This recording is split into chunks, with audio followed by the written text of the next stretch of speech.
Hello everyone, Jonathan Burns here to give you a 2024 report on the mission trip to Singapore and Malaysia.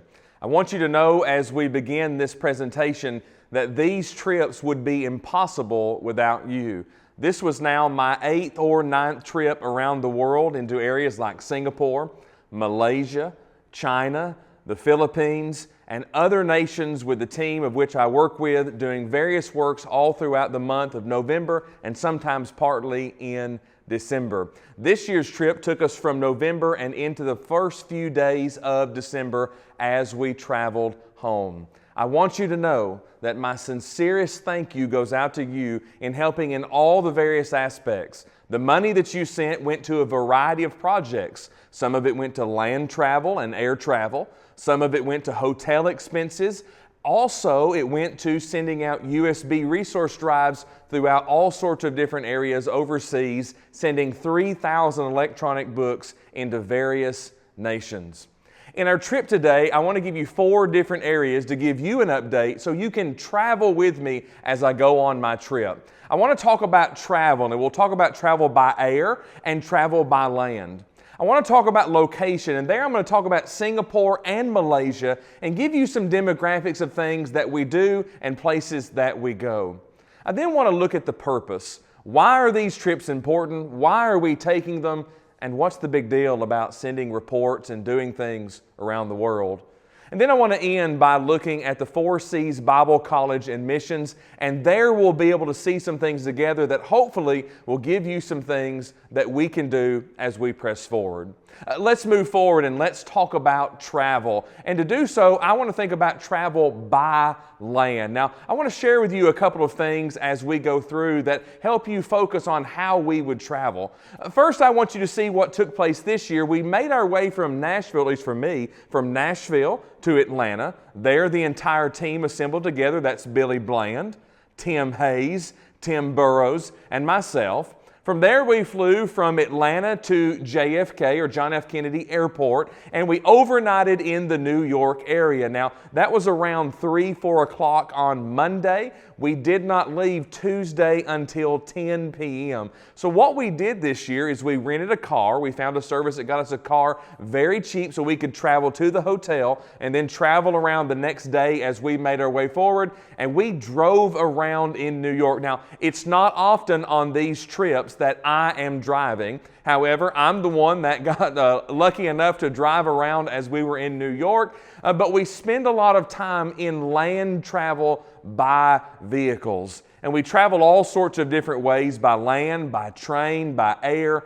and all sorts of different avenues as we go forward. But we spent some time in New York traveling by land. We also, as we travel, spend time traveling by train. Now, this happens to be the area where you go from the rental car or hotel drop-off, and you get on an air train and you make your way through all the various segments of the John F. Kennedy Airport. I have to tell you this, I didn't know how big this airport was, but I have learned that this is one of the largest airports in terms of space, in way of terminals, and in way of how you have to navigate the various areas of this particular airport. Now, we made our way through this airport, and now this video would take a couple of minutes to travel all the way from where you get dropped off to where you go to your terminal, but you find yourself in those particular scenarios. So we find ourselves in form of travel like this much of the time.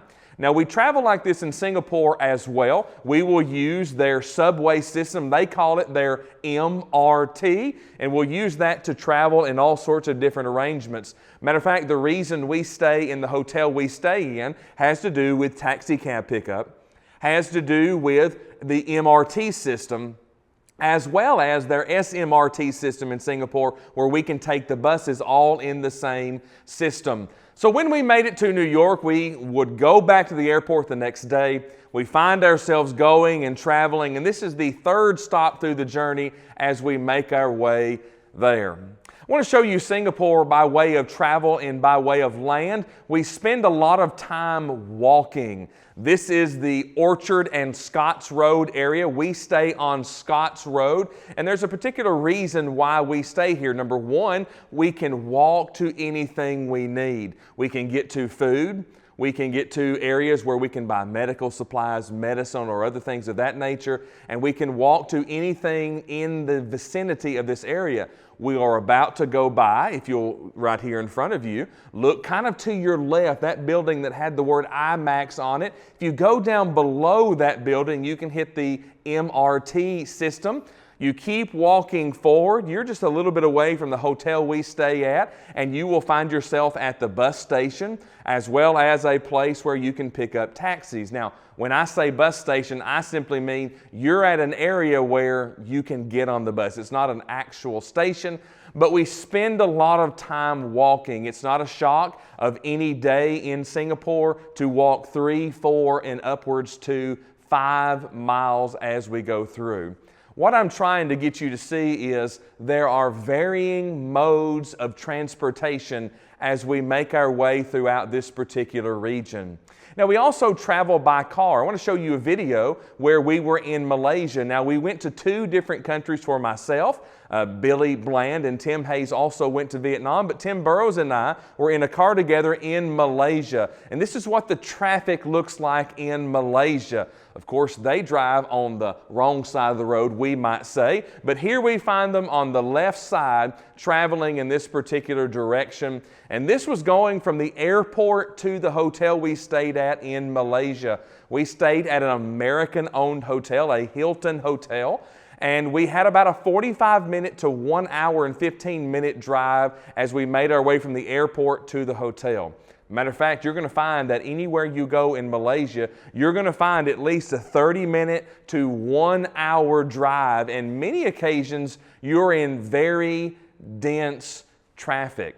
All the places we travel to are high density or high population areas in this particular area of the world. You'll go through segments where there are tolls. You'll go through segments where there are large populated areas. And then sometimes it seems you drive through areas where no one really seems to live.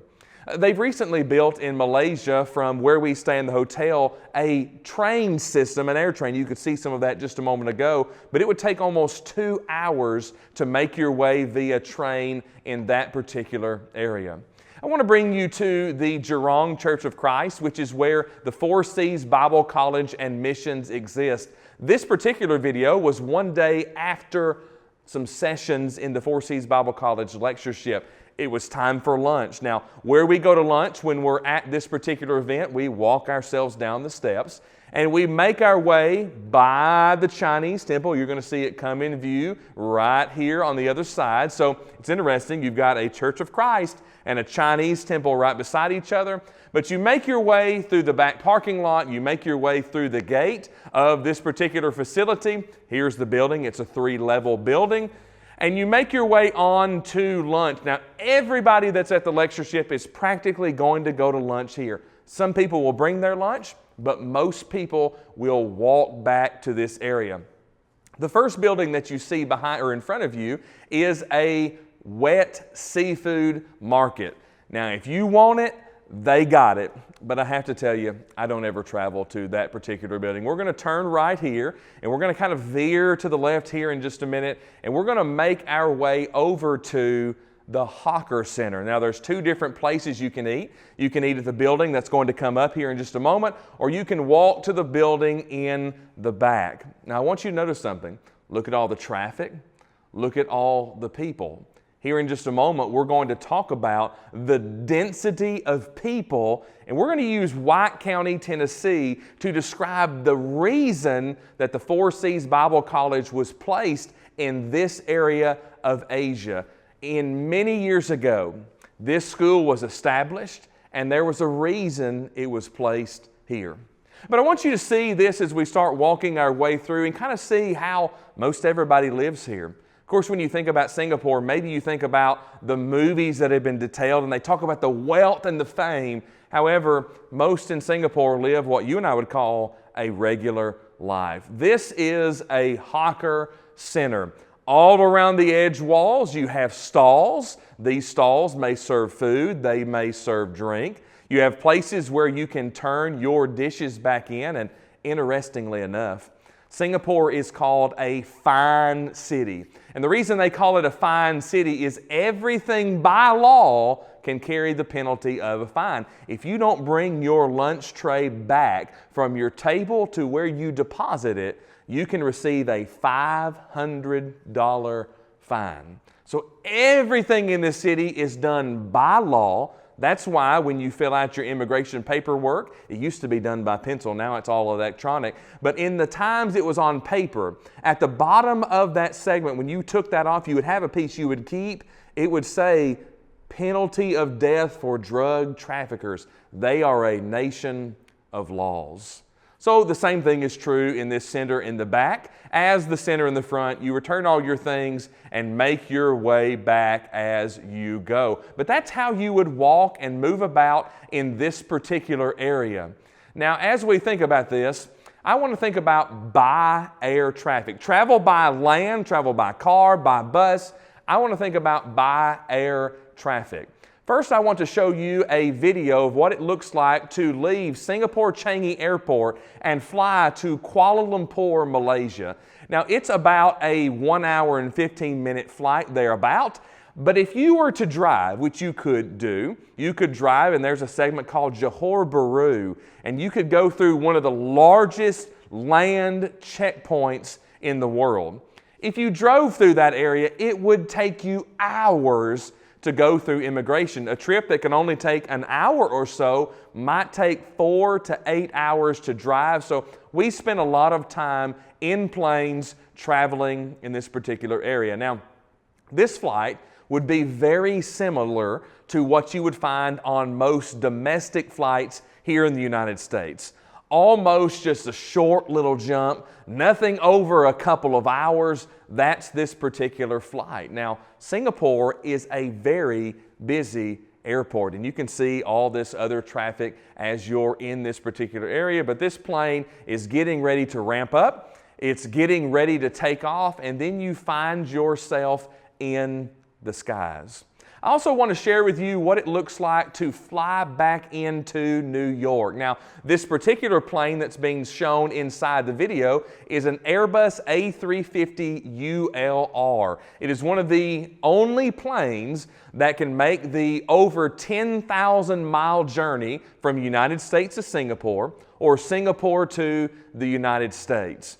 Now, what I found interesting on this particular trip is how smooth all the flights were, especially the landing. This is New York's JFK Airport as we made our way in that evening on about a 17.5-hour flight. It was billed as 19.5 hours. However, due to tailwind, due to the air traffic speed and all the things that took place with the flight, we were there in much larger time. It's interesting to me that you get excited when the pilot announces your flight time and it's a little bit shorter than you thought, somewhere around 17.5 hours. But this is the world's longest flight as you think about this particular scene. So we have travel in all sorts of different areas, but I wanted you to see kind of what it was like to fly on these particular scenes. As we move from travel, I want you to think about locations. First, I want you to think about Singapore. Now, to do that, I want you to think about White County, Tennessee. Maybe think about the county that you're from. Most of our counties are approximate in size, and you can kind of develop a thought from there. White County, Tennessee, as you just go and look at it on Google Maps, is not really in landmass a large segment. Singapore, when you do the same thing and go look at it, it's not really a large landmass. What I did was I looked at White County and I had Google Maps outline it for me in black. I looked at Singapore and I used some software to do the same thing and outline it in black. And then I placed them beside each other so you could kind of see what they look like. Now, White County, Tennessee, according to the 2020 population, was 27,351. White County has an area of 377 square miles. That gives us a density of 69 people per square mile. Notice Singapore. Singapore in its mainland mess and all the little islands and centers that surround it. It has a population of 6 million plus. But look at the landmass, 284 square miles. We're talking about an island, city, state, nation that is smaller than White County, Tennessee, with over 6 million residents. That gives them a density of 20,212 people per square mile. It's interesting to see how large, but yet how small this particular city is. In the long ago, Ira Rice was the one who set this particular school up and was the one who created and helped change the scenes in Asia. The way he did that was simply by preaching the gospel, and I've been blessed to meet some of the first Christian converts in Singapore. Matter of fact, several of them are still living. Some of them have since passed, even since I started taking these trips. Singapore has, through the Four Seas Bible College and Missions, through the Jurong Church of Christ, the Lima Pin Church of Christ, and the East Side Church of Christ, has reached a large height around the world. They are responsible for bringing students in and training them, much like in a very similar design of the Memphis School of Preaching class structure. I want you to think about Malaysia with me. Now, Singapore is down at the bottom of our map that's on the screen. You can see Singapore is separated from Malaysia by a strait or by a waterway. The Kuala Lumpur airport is up in the top left of our map, and you can see all the little starred or heart areas of which we're going to travel. Now, it would take you 4 hours and 3 minutes to drive this 221 miles, plus a 2 to 6 hour delay as you made your way through.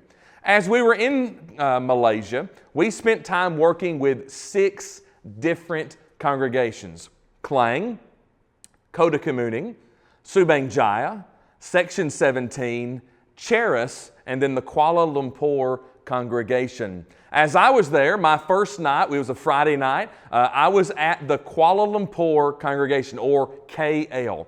I spoke on a lesson of which they designed entitled Rekindle the Fire. They wanted to know, what do we need to know about getting our hearts rededicated over to God? Also spent time on Saturday along with Billy Bland, Tim Hayes, and Tim Burrows at the Klang congregation. Klang hosts a seminar for the Klang Valley. That's what you see on the map in front of you now. And they had the idea of strengthening our bonds. Now, I was assigned a topic of building a thriving church community, and myself and the other gentlemen with me spent time looking at these lessons, encouraging the brethren there. That's where we get a point in our talk or discussion today. Our goal is to encourage. On Sunday, I spent time at the Cheras congregation. KL and Cheras are the two farthest congregations away from the airport, and I was the one who got to go there. Billy, Tim, and Tim all went to 3 other places as well. But I did 2 lessons which they gave me the topics of: Faith Essentials, Faith is a Victory, and Faith Essentials, How to Live by Faith. I find it interesting. This is just what I find interesting. I find it interesting that they want to know how they can future-proof themselves, not in scope of what can we do so that we never are gone, but what can we do so that future generations may know. They want to find ways to encourage. So we've had travel, we've seen land, air, we've had locations, we've seen Singapore and we've seen Malaysia, and both of these places have a very high density of population. Let's see in purpose number 3, the purpose. Now, when I think about the purpose, I ask this question: why go? Why fly 18 and a half hours? Why spend 24, 25 days away from home? Why spend the money to take care of hotels and travel and all of those expenses that come? Why is this valuable, not just to the church in America, but around the world? I want to share with you a slide of 2 individuals. I'm in the photo as well, and I call these 2 people my Singaporean children. You've got Megan and Matthias. On some of my first trips, I was able to meet Megan. Now, Megan is the same age as my oldest son, Charlie. Interestingly enough, Matthias is the same age as my youngest son, Colson. Something really interesting there to me. But this particular picture is something that's interesting to me because while I was there, the very first day I was in the building of which this picture was taken, the Jurong Church of Christ in Singapore, suddenly, as I was doing some work, this was at the graduation of the Four Seas College, suddenly I felt somebody run up behind me and grab me. It was Megan. A few minutes later, after she had left, suddenly I felt someone a little bit shorter run up and grab me. It was Matthias. These are my Singaporean children. They make me think about my children, and their parents are great and their families are great. There's the purpose. It's right there. The other purpose is here in Malaysia. This is the Klang Church of Christ, and this was that Bible seminar. I want you to look at the people that are there. They gave up an entire weekend, a Friday night, an entire Saturday, and an entire Sunday to spend time studying the Bible. Look at the purpose of these people. Look at what they wanted to do. They wanted to learn. They wanted to grow. Here's a time lapse of the Four Seas Bible College graduation. Now, there were a number of students graduating, and I want you to see all of the people that are filling in to this particular auditorium on this day. This was a momentous occasion because now the students that are graduating, they are going to go off and they're going to encourage the church. They're going to become preachers. They're going to become Bible class teachers. They're going to do what needs to be done. There I was grabbing that camera to stop it. Honestly, I forgot that that was in the particular scene. I want you to think about the Jurong Church of Christ, and I want you to look out the window. When you're sitting in the Jurong Church of Christ, just like you do when you go to worship, you have your favorite seat, and you kind of get nestled into your seat, and you know what's on your left, and you know what's on your right. Well, if you were looking out the windows of the Jurong Church of Christ, if you turned your head to the left, this is what you would see. You would see a Chinese temple. But if you were to turn your head back to the right, you would begin to see all the people who were there. We do live streaming for the Four Seas Bible College and Missions. This happens to be Tim Burrows, who is speaking on the lectureship program that day. But I want you to notice the crowd. On a Wednesday, all day long, all night long. On a Thursday, all day long and all night long. On a Friday, all day long and all night long. And on a Saturday, all day long and all night long, this building was full. The lectureship had a chapel done by the students, had speakers all throughout the day, had gospel meetings all throughout the night, once at Jurong here at this building, once at the Lima Penn building, and once at the east side, all happening all throughout the week. There's the purpose. They came together so that they could spend time learning and growing and developing. What you see on the screen is going to be interesting to you by this number. It's the number 9. There were 9 different nations represented in this room on this occasion. What a moment for us to be able to see in this area. This same room, it's the same video being described here, at least in this occasion, but I want you to see again how full it was and what was going on. Now, I mentioned just a moment ago that we stream this particular lectureship. There's that Chinese temple again. As you walk forward, you can see that it is on my left.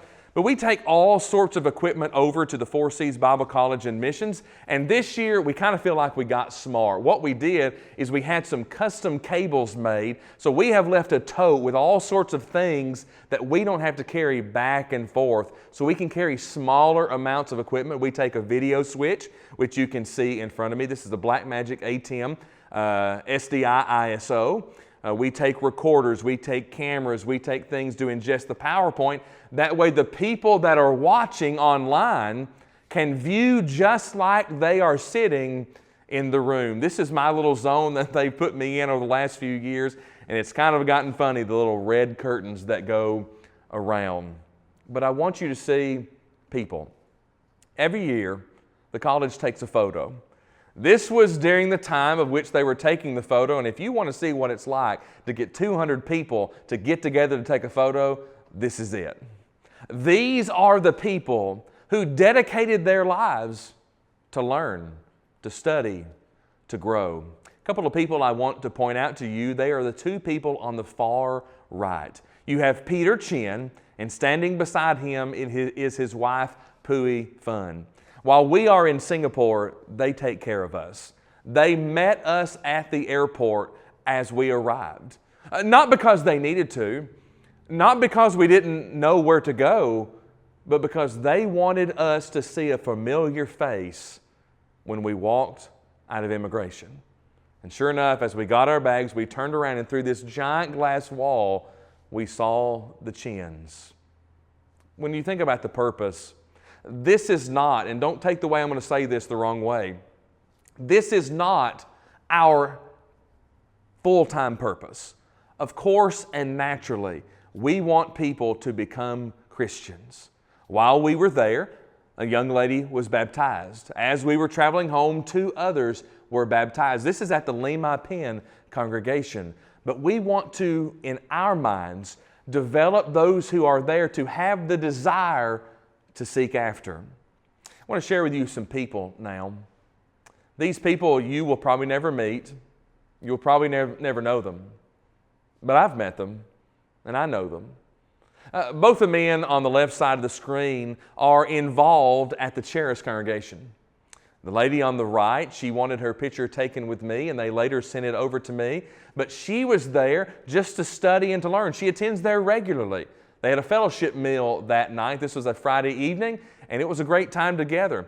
The guy on the photo on the left, who is on the right side of the photo, or my left, he took his own time, spent his own money to go and pick me up from the hotel and bring me over so that I could preach. The same is true on the way home. He took me back to the hotel. This is the room in Malaysia where I preach. This is the Charis Church of Christ. And you can see they always like to take photos. I don't know how many group photos I've been in, but I imagine it's a lot by this time over the last 9 years. But I want you to look at this room. And I want you to see the smiling faces. And I want you to see the children that were present. And I want you to see those who really wanted to be there. Now I want you to see this. And I want your mind to go back to this. I want you to see this. And I want your mind to go back to this.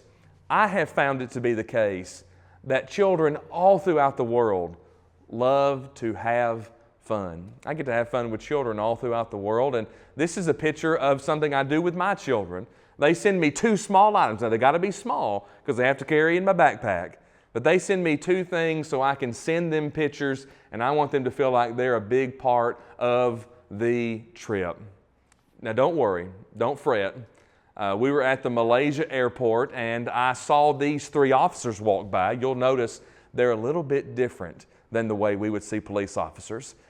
Tim Burrows and I had made it back to the airport. We kind of stagger in making it back in time. But I saw these men, and I said, I've got to have my photo with these people. So we ran up, and we got them to stand and take a photo with us, and I certainly just thought it was funny, and it just kind of shows you the way things are a little bit different. You see, the purpose. The purpose is people. I want you to see in the final point, in the trip that you have supported, the 4 Cs Bible College and Missions. They are located in Singapore, and there are a number of things that we do while we are there. Of course, we do the lectureship.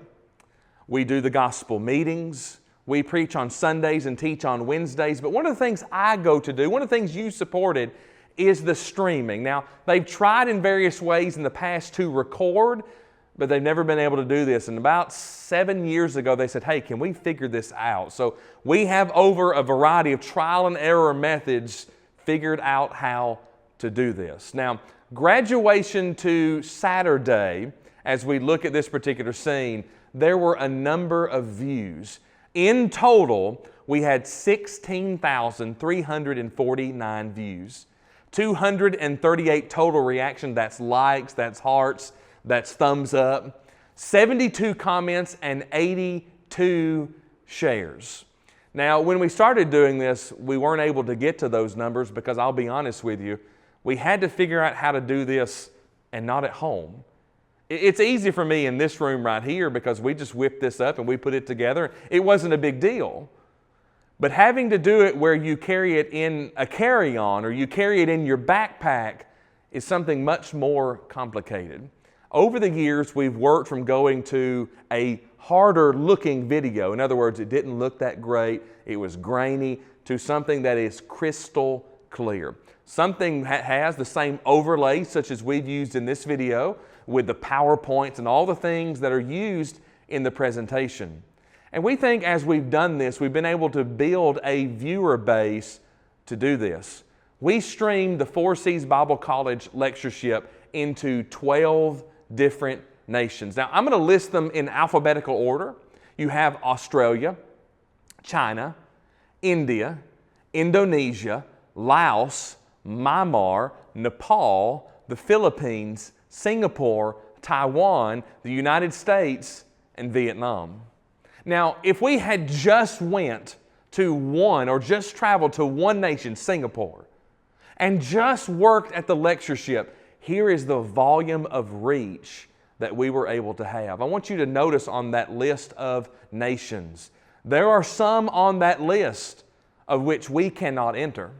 I can go ahead and tell you, there are 2 nations on that list that I have tried to enter. One would never tell me I could or could not, which means I could not. And the other, I was scheduled to go, but before we made it there, we were told, don't come. There's too much turmoil. If you get here, you will be arrested. One of these locations on the map, I can tell you about a man who taught in a preaching school. He did it on his own. And the authorities caught wind of what he was doing, and they arrested him for preaching the gospel. We were able to, in one trip, reach 12 different nations. Now, certainly Singapore, Malaysia, and Vietnam. Billy Bland and Tim Hayes went to Vietnam. All 4 of us went to Malaysia and Singapore. In this trip, we reached 3. But through the course of what we did, we were able to reach 12. I think that's valuable. And all because in the long ago, really not that long ago, Ira Rice was looking for a place to establish a school. And on a flight, as he was traveling through Asia and other parts of the world, he was told, you need to meet my home country, Singapore.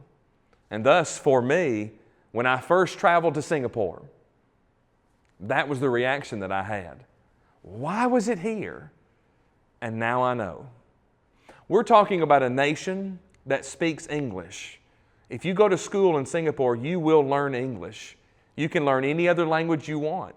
You can speak any language at home, but your work will be done in English. They see English as the language of tomorrow.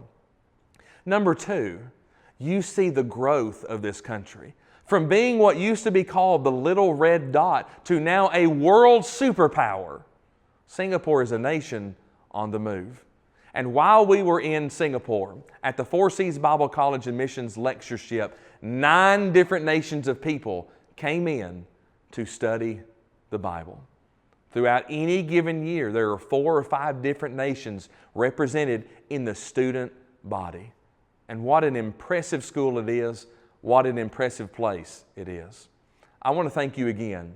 You made this trip possible by sacrificing your funds and making it possible for me to buy the tickets, to have the rooms, to do all the things in travel that needed to be done so this work could go forward. I simply want to say to you, thank you.